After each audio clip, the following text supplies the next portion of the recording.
Cet enseignement vous est proposé par la Fraternité Ciel de la Terre et Lumière du Monde. Contact 08 05 90 90 ou rejoignez-nous sur les réseaux sociaux WhatsApp info avec S Frat Ciel de la Terre, Facebook Fraternité Ciel de la Terre et Lumière du Monde. Que Dieu vous bénisse. Évangélisons le vaste monde. Évangélisons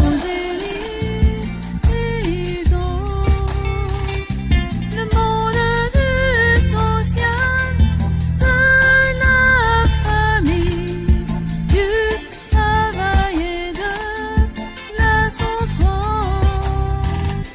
Laïque, la racine du mal, c'est l'amour de la joie.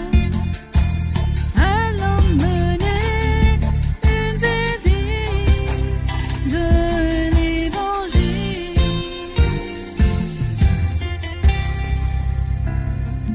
Troisième élément, conséquence liée au fait que ce soit Jésus-Christ qui naisse, c'est que la Sainte Vierge devient en même temps comblée d'une grâce importante depuis en réalité sa conception. Elle devient l'Immaculée Conception. Amen. Je vais expliquer maintenant qu'est-ce qui justifie quelle est Immaculée Conception. Qu'est-ce qui permet d'affirmer en toute honnêteté, sans être opposé à ce que la Bible dit, mais confirmer ce que Dieu m'a fait. Que, en réalité, la Vierge Marie, depuis sa conception, là, elle était pure et sans tache. Ok? C'est ce que je vais expliquer maintenant. Pour comprendre ça, si on parle d'être pure et sans tache, c'est qu'il y a tache quelque part. Qu'est-ce qui fait la tache quelque part? C'est le péché. Mais plus particulièrement, quel type de péché? Qui peut me dire? Quelqu'un qui est né, qui n'a rien fait. Comment c'est possible qu'il y ait péché sur lui? Péché originel, que Dieu vous bénisse. C'est le péché originel qui vient, qui gâte notre affaire là. D'accord? Donc, si on dit que la Vierge Marie est Immaculée Conception, il faut qu'on soit capable d'expliquer qu'elle n'a pas le péché originel. C'est ça. Ok? On va lire deux documents. Je vais vous lire d'abord le catéchisme de l'Église catholique, paragraphe 405. Bon, quand on est chrétien, il faut lire ta Bible. Mais ta Bible, il y a des endroits que tu peux ne pas comprendre. C'est comme quand tu veux manger de la viande. Si la viande n'est pas dure, tu peux couper ta main. Quand c'est dur, tu prends un couteau. Il faut que tu aies des instruments qui vont t'aider à fractionner le pain, qui est la parole de Dieu, pour pouvoir manger. Mais il ne faut pas prendre n'importe quel couteau. Cherche un couteau qui est digne de confiance. Le couteau qui est digne de confiance, c'est le couteau de l'Église. Amen. La Bible dit que l'Église est colonne et support de la vérité. Donc c'est là-bas que la vérité est là. Si tu doutes trop, regarde ce qui est là-bas. La vérité est là-bas. Amen. Je fais un point de formation maintenant sur l'Église. Et je vous ai dit que l'Église catholique, là, c'est dans cette église-là que subsiste l'église que Jésus est venu créer. Voilà. Les églises primitives, quand elles sont nées là, elles sont nées sur les cendres des premiers chrétiens, notamment Paul et Pierre. C'est la base. L'héritage là, c'est dans l'église catholique. C'est pas ailleurs. Vous avez compris? Donc, l'église que Jésus voulait créer là, c'est dans l'église catholique que ça subsiste. D'accord? Dis à ton voisin, il ne faut pas aller ailleurs. Voilà. Si tu ne te retrouves pas trop, toi-même fais des recherches. Parce que tu as besoin d'un aliment solide, comme dit Hébreu. Donc toi maintenant, commence à chercher. Il y a des trésors dans l'église. Ce n'est pas l'or, hein. C'est des choses qui concernent ta foi. Donc il faut avoir recours aux documents de l'église. Dans ces documents-là, il y a ce qu'on appelle la tradition. Donc magistère. Attends, depuis que les premiers congrès églises ont commencé à parler de Jésus là, ce qu'ils ont dit là, l'église a gardé ça. Ce qui était bon pour nous, ils ont gardé ça. Donc, il y a la Bible, mais il y a aussi ce que les gens ont dit. La Bible même dit, en Jean chapitre 19 ou chapitre 20, je crois, en tout cas la fin de Saint Jean, que tout n'est pas dans la Bible. Si on voulait tout écrire, on n'est pas fini. Donc, il ne faut pas dire pourquoi il y a d'autres livres. Il y a d'autres livres encore. Mais le plus important, c'est que les autres livres là soient dignes de foi. C'est comme ça. Donc, l'Église a fait un tri. Tous ceux qui ont suivi les premiers chrétiens, qui étaient dignes de foi quand on parlait, l'Église a pris ce qu'ils ont écrit là pour garder. Ce qui était digne de foi. Ce qui était un peu loin, on a laissé. C'est ça qu'on appelle les apocryphes. Donc, il y a le magistère. Tout ce que les papes ont dit depuis longtemps, les premiers chrétiens, tout ça on a mis à côté. Ça, c'est important. Il y a l'expérience aussi. Les problèmes qui sont passés, tout ça, l'Église est quelque part. De temps en temps, on jette couteau et dit, ah, ça a déjà posé problème. Exemple concret, je fais un point de formation maintenant sur l'Église. Quand on fait un messe, quand le prêtre finit de parler là, il ne pose pas de questions. Ça, ça envoie par là avant. Ça a gâté la messe. Donc maintenant, on dit on ne pose plus de questions. Il finit de parler, il va s'asseoir, la messe continue. L'église a expérience de tout ça, donc on ne fait plus. Il y a des trésors, on regarde dedans, consulte un peu. D'accord? Donc, à part le magistère, il y a des documents intéressants qui sont accessibles. Il y a le catéchisme de l'église catholique. Dis à ton voisin, catéchisme de l'église catholique. En réalité, on n'invente plus rien. Les évêques se sont assis. Ils ont fait le point sur la foi. Ils ont écrit un document qui s'appelle catéchisme de l'église catholique. Tout est dedans. Tu veux venir parler de Dieu, tu regardes dedans, tu viens parler. C'est dans ta façon de transmettre qu'il va y avoir une différence. Tu vas ajouter un peu ce qui se passe aujourd'hui. Mais le cœur du message ne peut pas changer. Donc, quand on parle de Dieu, si tu n'as pas encore lu ça, il ne faut pas lever ta main pour discuter. Ah, c'est pas moi qui dit, hein. C'est le père Jérémie à Karlofa quand on était au cours à l'UKO. Il dit, si vous n'avez jamais lu le catéchisme de l'Église catholique, vous n'avez jamais lu le Concile Vatican II ou le droit canonique, quand il y a un débat, taisez-vous et puis écoutez. Il dit, ah mon père, on était baptisé, il dit oui, mais votre doctrine n'est pas encore solide. Donc, il y a le catéchisme, c'est très bien écrit, franchement. Pardonnez, payez ça. Allez-y consulter sur les paroisses. Je pense que sur chaque paroisse, il y a au moins un catéchisme de l'Église catholique. Au moins. Faites un effort. Il y a le droit canonique. Bon, c'est un peu plus difficile. Ça, c'est mon point de vue.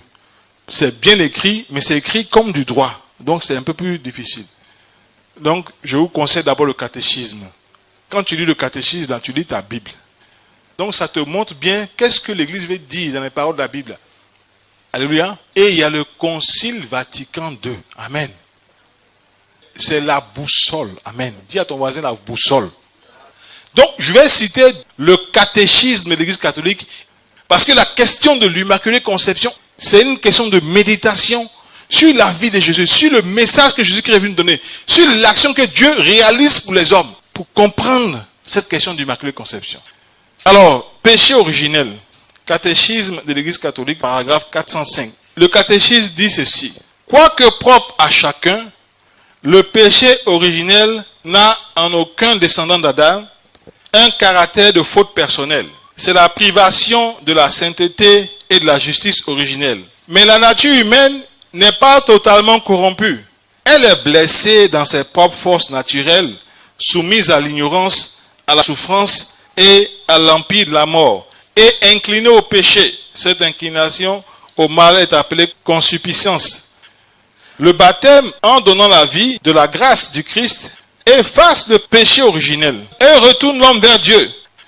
Mais les conséquences pour la nature, affaiblie et inclinée au mal, persistent dans l'homme et l'appellent au combat spirituel. Je vais expliquer. Le catéchisme de l'Église catholique dit ceci. Par rapport au péché originel. Bon, quelqu'un qui est bébé, il vient de naître, il parle même pas, il a fait quel péché? Il n'a pas fait un péché personnel. Mais il y a un péché qui est collé sur lui là. C'est ça qu'on appelle péché originel. Ça vient de Adam et Ève. D'accord? Ce qu'Adam et Ève ont fait là, ou comment le péché n'est pas bon, on ne les a même pas vus, hein, mais ce qu'ils ont fait là, ça est sur nous. Dis à ton voisin, péché n'est pas bon. Non, on ne sait pas ça. Même quand tu as confessé, il faut demander indulgence pour effacer les traces. Vous voyez? Bon, c'est trop compliqué. C'est comme Daïko. Quelqu'un qui va au KTK. Quand il est Daï là, qu'est-ce qu'il a rendu Daï? C'est quelque chose qui est dans KTK là, ou bien dans Koutoukou là, ou bien. Est-ce que c'est hors du Koutoukou? Mais quand il a pris le verre de Koutoukou là, est-ce qu'il voit le truc qui fait Daï là-dedans? Il voit la boisson seulement, mais il y a quelque chose dedans, il ne voit pas. Quand tu bois, ça te rend Daï. C'est comme ça le péché aussi. Péché là, tu vas dire, oh, j'ai menti seulement, c'est pas grave. Non, c'est grave. Mais il y a quelque chose dedans là. Ça fait que ça te suit toute ta vie. Vous comprenez? Donc, péché originel, c'était comme ça. Ils ont péché, on n'était même pas au courant, mais on n'était même pas là-bas. Qui était au jardin d'Éden? C'est à combien d'années? Mais ça nous poursuit encore aujourd'hui. C'est ce que le catéchisme dit. Donc, le péché originel pour chacun, ce n'est pas une faute personnelle. Et ça nous prive de sainteté et de justice. Et ça fait que justement, bon, notre nature n'est pas totalement corrompue. Hein. On peut se débrouiller, prier comme aujourd'hui. Mais dès 3 jours, demain, pas en faire pécher encore. Parce que la nature est blessée. C'est comme quelqu'un, le feu l'a brûlé. Je ne souhaite pas ça à quelqu'un ici. Mais il est guéri. Mais quand tu vois sa peau être brûlée. Vous voyez, non? C'est comme ça que le péché fait. C'est réparé. Mais quand on voit, on sait qu'il y a un problème qui était là avant. C'est la même chose. Donc, c'est dans notre corps, ça incline vers le mal à chaque fois. Vous comprenez? Ce qui fait qu'aucun homme qui naît là ne peut dire que lui, il est saint. Personne ne naît saint. Ce détail-là, ça a gêné Dieu. Parce qu'il doit faire venir son fils par une personne. Donc, si Jésus vient par une personne, péché originel dit de le toucher. Ou bien, or c'est Dieu qui voulait dans sa pédagogie faire de nous ses enfants adoptifs. Parce que nous sommes nés, sommes déjà là. Donc comment il va faire pour qu'on comprenne qu'on est ses enfants adoptifs? Parce que la naissance de Jésus là, ce n'est pas une question humaine seulement, hein. C'est une naissance d'abord spirituelle. Bon, les naissances d'aujourd'hui là, c'est des questions humaines d'abord. C'est vrai que Dieu a choisi dès le sein maternel un ange gardien pour nous, mais bon, c'est d'abord le côté humain. C'est après, on nous baptise et puis on rentre dans la partie spirituelle. Mais pour Jésus-Christ, c'était différent. C'était une naissance spirituelle d'abord. Il fallait que quelqu'un sans péché passe par ce réseau-là pour arriver, pour prendre notre chair, pour qu'on voit que nous aussi on peut devenir parfait un jour. Donc, il ne faut pas que le péché originel le gêne. Vous comprenez? C'est là où Dieu est merveilleux. C'est là le mystère. Bon, quand une femme enceinte, si elle est malade, que ça peut faire du mal à l'enfant, qu'est-ce qu'on fait? Elles sont à l'aise comme ça. On soigne la maladie. Des fois, on retarde un peu l'accouchement ou bien on accélère, tout dépend. Parce que le mal qu'elle a ne doit pas toucher l'enfant. Dieu aussi a fait pareil.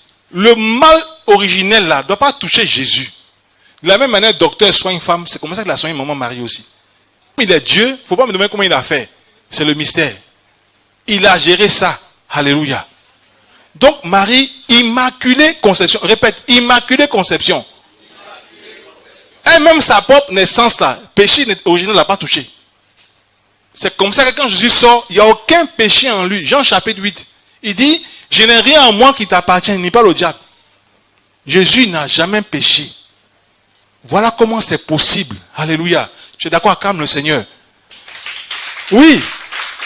Parce que notre Dieu est Dieu. C'est lui qui peut faire ce genre de choses. Voilà pourquoi on peut dire aussi qu'un arbre qui n'est pas bon ne peut pas donner de bons fruits. Si Jésus est un bon fruit, c'est que l'arbre aussi était bon. Mon mari c'était bon. Amen. Immaculée conception. Alléluia. Tu as compris ça aujourd'hui? Cet enseignement vous est proposé par la Fraternité Ciel de la Terre et Lumière du Monde. Contact 08 05 90 90 ou rejoignez-nous sur les réseaux sociaux.